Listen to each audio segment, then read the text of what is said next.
Quand vous réalisez un projet de construction avec système poteau-poutre, c'est comme ça qu'on effectue l'implantation pour pouvoir diviser des pièces sur un projet de construction qui se réalise avec système poteau-poutre. Si vous voulez effectuer système poteau-poutre, il faut d'abord comprendre la lecture et interprétation des plans de dessin. C'est à travers la lecture et interprétation des plans de dessin que vous allez effectuer l'opération de division des pièces. Quand vous divisez des pièces, il faut toujours avoir les décamètres pour pouvoir mesurer en respectant ce qui est sur les plans. Quand vous réalisez un projet de construction avec système poteau-poutre, c'est comme ça qu'on effectue l'implantation pour pouvoir diviser des pièces sur un projet de construction qui se réalise avec système poteau-poutre. Je vous explique sur cette vidéo. Vous voyez ici, c'était vide. Quand j'avais fait la vidéo où nous avons réalisé le projet en question, ici c'était vide. Mais maintenant, si vous regardez, vous allez voir qu'on a déjà aligné, on a déjà positionné notre première assise. Ce que vous voyez ici, c'est ce qu'on appelle première assise. On a déjà essayé d'installer des premières assises par-ci, par-là. Je vais essayer de tourner pour que vous puissiez voir comment on a déjà installé des premières assises et je vais expliquer comment ça s'effectue l'opération que vous voyez ici. Observez ici. Si vous regardez, vous allez voir que partout, c'est déjà positionné les premières assises. Je vais faire le tour du chantier, vous allez voir. Si je viens ici, vous allez voir de la même manière, on a déjà installé des briques, voici, voilà. Comme je vous avais dit en amont, que nous réalisons le projet avec système poteau-poutre. Comment ça s'effectue? Quand vous réalisez le projet système poteau-poutre, vous réalisez d'abord semelle, vous réalisez des poteaux, vous coulez la dalle, vous montez le nombre de niveaux. Et une fois terminé, vous allez maintenant prendre le plan de dessin et vous regardez sur le plan de dessin, comme nous avons notre circonférence de ce bâtiment ici, on avait déjà tout identifié, qu'à partir de là, ici, nous aurons peut-être dépôt. De là à là, nous aurons chambre.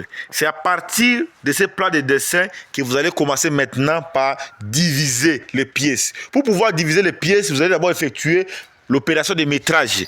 Vous mesurez de là-bas jusqu'ici. C'est combien de mètres? Vous mesurez et vous faites quoi? Vous faites une ligne. Vous faites une ligne. Quand vous tracez les lignes, vous tracez ligne, vous tracez ligne, vous tracez ligne, vous terminez. Maintenant, vous procédez par l'exécution de la pose des premières assises. Vous posez première assise que vous voyez ici. Vous posez partout. Cela permet en sorte que vous puissiez savoir que ici, ça va passer le mur séparateur entre dépôt et chambre. Ici, nous aurons 12 toilettes et c'est comme ça que l'opération s'effectue ici.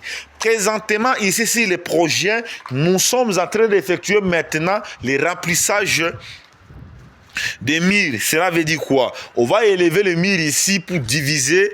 Comme je vous ai montré dans l'autre vidéo, en bas là-bas, on a déjà effectué la division des pièces sur notre projet. Vous devez savoir que chaque appartement a 2 chambres, salon, douche, toilette. Ici, justement, là où vous voyez ici, là où vous voyez ici, nous avons l'espace ici. Il y aura douche, toilette ici, cet espace ici. Si cet espace ici, il y aura douche, toilette. Ici, nous aurons chambre ici. Nous aurons chambre de l'autre côté. On va fermer là-bas. Et justement ici aussi, nous aurons chambre, justement, chambre. Donc, c'est un système de 2 appartements, salon, 2 appartements. Cela veut dire, si un appartement, nous avons 2 chambres, salon, douche, 2 chambres, salon, douche, 2 chambres, salon, douche. Et c'est comme ça que le projet ici, ça est en train de se réaliser justement ici au Royaume du Maroc. Là, ne vous sous-estimez pas sur... Vous voyez au niveau des poutres la question. Ce sont des poutres qui ont été bien redressées. Et ça permet en sorte que les bâtiments soient réalisés en respectant les normes. Et si vous essayez d'observer ici notre première assise qu'on a positionnée, le respect des niveaux, c'est intact. Il n'y a pas d'autres murs où c'est en haut, il n'y a pas d'autres qui sont en bas. Justement, ce n'est pas ça. essayez d'observer soigneusement notre projet. Même si vous regardez la partie de la dalle, vous allez comprendre comment nous évoluons avec notre projet. Et c'est comme ça que moi, comme je suis quelqu'un de bonne volonté, quelqu'un sur terrain, ingénieur qui explique beaucoup la théorie et la pratique, je ne voulais pas laisser ça inaperçu.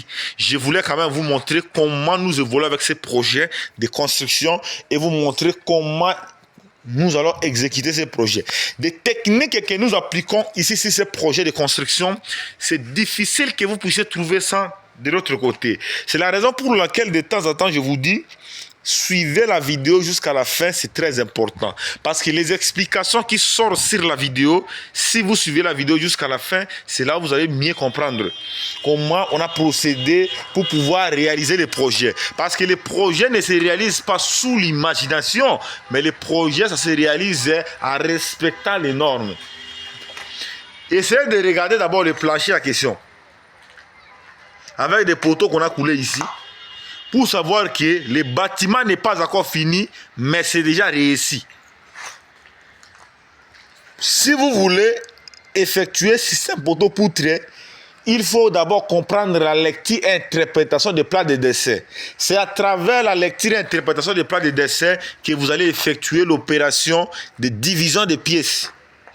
Quand vous divisez des pièces, il faut toujours avoir les décamètres pour pouvoir mesurer en respectant ce qui est sur les plans. Parce que ce qui est sur les plans, si ce n'est pas respecté, c'est très grave. Comme je vous ai expliqué là, la partie ici que vous voyez ici, c'est la partie qu'on appelle salon.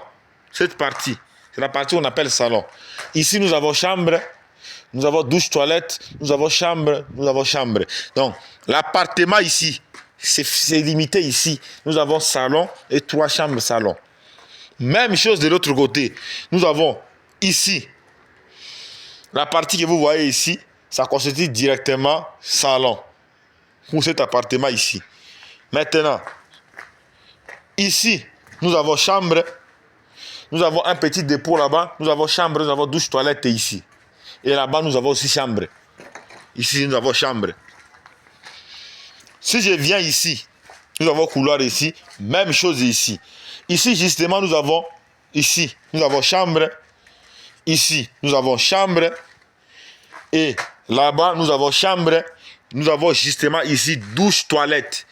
Donc, sur ces bâtiments en question, sur ces bâtiments que vous voyez ici, nous avons 3 appartements. Sur l'immeuble en question, nous avons 3 appartements. C'est que cela veut dire que nous avons 6 chambres, 3 douches, 3 toilettes. Et puis nous avons un dépôt sur le bâtiment que vous voyez ici. Et c'est la raison pour laquelle j'avais dit non, ça ne peut pas passer inaperçu pour moi. Il me faut que je puisse vous expliquer comment nous avons procédé pour réaliser les projets en question. Et ce n'est pas encore fini. Demain, je vais effectuer ce qu'on appelle descente d'expertise pour vous montrer comment les techniciens sont en train de continuer l'élévation des murs ici. Parce que nous avons déjà structuré nos bâtiments. Nous avons nos poteaux bien solidifiés, nous avons nos poutres bien structurées. Les murs en question, c'est juste des remplissages. Tandis que les murs ici, c'est comme un mur porteur. Vous voyez les murs ici, c'est les murs porteurs parce que les murs ici, justement, ça vient soutenir notre poutre. Tandis que les murs qui sera quelque part là, il y a d'autres murs ici, ce n'est pas des murs porteurs. Vous voyez, le mur porteur, c'est le mur qui peut supporter la charge dans les bâtiments. Donc, c'était un peu ça que je voulais vous montrer, je voulais vous expliquer en tant qu'expert en génie civil. Dites-moi dans les commentaires ce que vous avez retenu tout au long des explications de cette vidéo et des techniques que je vous ai données ici. Vous avez retenu quoi? Si vous n'avez rien compris, proposez-moi vos questions dans les commentaires et nous allons essayer de vous répondre en temps réel pour vous dire que non, ce que vous devez faire, c'était ça, ça. C'est plus important de suivre la vidéo jusqu'à la fin comme ça. Ça nous motive davantage de vous amener encore d'autres vidéos explicatives plus que ça qui pourra vous aider à avoir des connaissances exactes sur le métier du bâtiment et des travaux publics. Parce que construire un ouvrage n'est pas destiné à tout le monde. Pour pouvoir construire un ouvrage de construction, il faut d'abord avoir des notions exactes sur ce que vous êtes en train de faire pour pouvoir faire un bon rendement. À nous revoir à la prochaine vidéo.